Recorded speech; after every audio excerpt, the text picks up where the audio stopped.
Om Namo Bhagavate Vasudevaya. Om Namo Bhagavate Vasudevaya. Om, I bow to the Lord Vasudeva. Joy to you, friends. I would like to read stanza 30 from the Bhagavad Gita, chapter 2.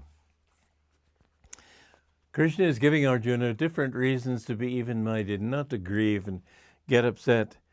And his arguments are disjointed because they're each one particular. So he'll say on the one hand, even if you don't believe in the self, on the other hand, he's assuming that you do believe in the self. And here he's saying something that somebody who doesn't believe in anything couldn't believe, couldn't accept. But as I say, it's not a wholly logical argument. It's not a logical development. It's not meant to be. It's meant to touch on different points of reasoning, that one of which may get through. In this one it says, O Bharata, Arjuna, there is one self dwelling in all. That self is inviolable. Grieve not, therefore, for anything that occurs outwardly in the manifested world. Now, if you don't believe in the self, you won't think that there's just one self.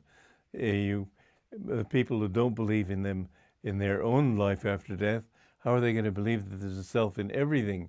So you see, it's a different argument here, but it's a very important one, that in all of us there is one life, and that same life has appeared as trees, has appeared as hedgehogs, as cockroaches, and as human beings. And all these different human beings, the vast variety, it's really an amazing experience to go into a city and look carefully at the people you see. There's so many different types. And you can see that they could not have developed those types of consciousness just because of their genes. It's not a physical thing that could have created those. The subtler has power over the grosser, as I've said repeatedly. And so everything that people are, they've been developing over many incarnations so that they will have little tendencies in one direction or another. Mozart, who wrote a symphony, I think, when he was 5 years old, he had to have been a musician, a composer, for many lifetimes to have reached that point. That kind of skill cannot be contained in some biological gene or a DNA. That's just ridiculous. But he did carry that consciousness with him over those many lives. And so you see that there's some people who automatically understand. They understand the nature of this world, that it is full of pain and suffering. And it may be that you've come to that point of sophistication in your own search, where even a little bit of pain is enough to make you realize, make you reflect, oh, but that's the nature of this world. I don't want anything to do with it. You came in with some hope. Your parents were all cheering you when you came into this world, and everybody was so happy to see little baby Paul or whatever. And then you've grown up and everything seems to be somewhat encouraging, but then people don't always treat you nicely. People aren't always kind. You'll have bullies in your school, maybe. You'll have people who disagree with you. Bit by bit, you may get sick. You may find some disappointment.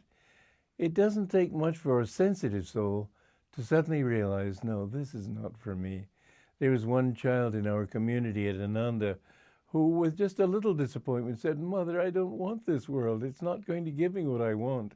Well, he's an evolved soul. He has that sensitivity to understand that this is the nature of life. You don't have to go, if you get your hand burned by a stove, you don't have to go to many stoves and get burned all over again by each of them. You know that stoves burn, and you know that certain experiences give you suffering. And so by the experience of others, by comparison, this is the advantage of living in society and seeing other people and having experiences through the senses.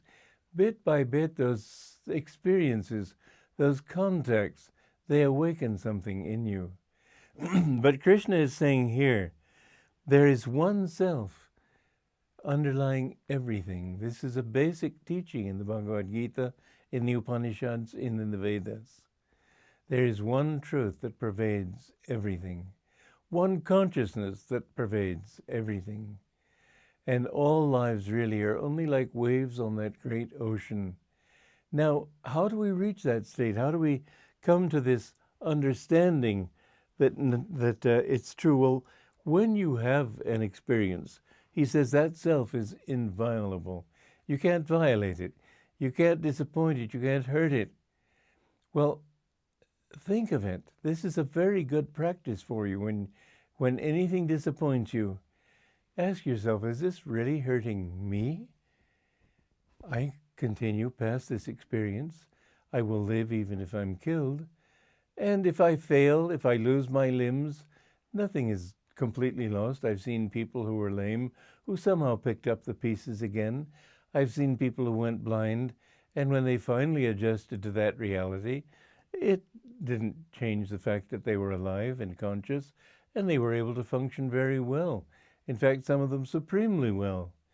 Great handicaps are sometimes the lesson you need, the refinement you need, whatever it be.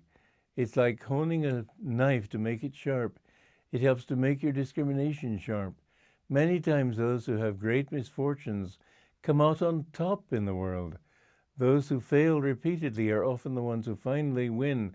You know, Abraham Lincoln was defeated in office, and every attempt to get into office again and again and again, until finally, almost by accident, he became, in many ways, our greatest president. But failure is not the important thing. Always go back and say, has it really affected me? Nothing can really affect you. You may lose all your money, but you're still living. You can go back and fight. Many people are crushed and broken by the tests of life, but your inner self cannot be violated. It cannot be affected by anything outside. And the more you discriminate that way, and the more you think in terms of, who am I really? And if I go to the hospital with something, I'm still the same fellow. They may have taken an arm off or a kidney out or whatever it be, but I'm still here. And so bit by bit you begin to understand, well, I'm not this body. I'm not these personality traits. There's something deeper in me.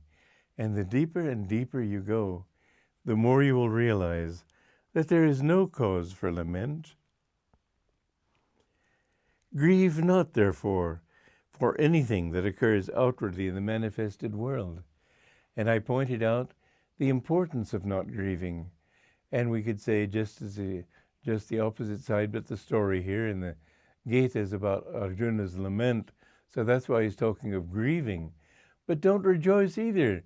When you go to when you see a television program and see people jumping up and down with glee because they won something in the lottery, you know, it's been discovered that people who win huge sums in the lottery, in almost all cases, lose it very quickly. Don't think in terms of outward gain. Think in terms of something that doesn't need a gain, that you are what you are, whatever you are, whether rich or poor, old or young, male or female, American, French, Indian, doesn't matter. But you are something inside, a germ of reality that cannot be squashed, that cannot be downtrodden, that cannot be violated. And so knowing that, let nothing touch you. If the greatest, you must learn, as Master put it, as my Guru put it, learn to stand unshaken amidst the crash of breaking worlds. Joy to you.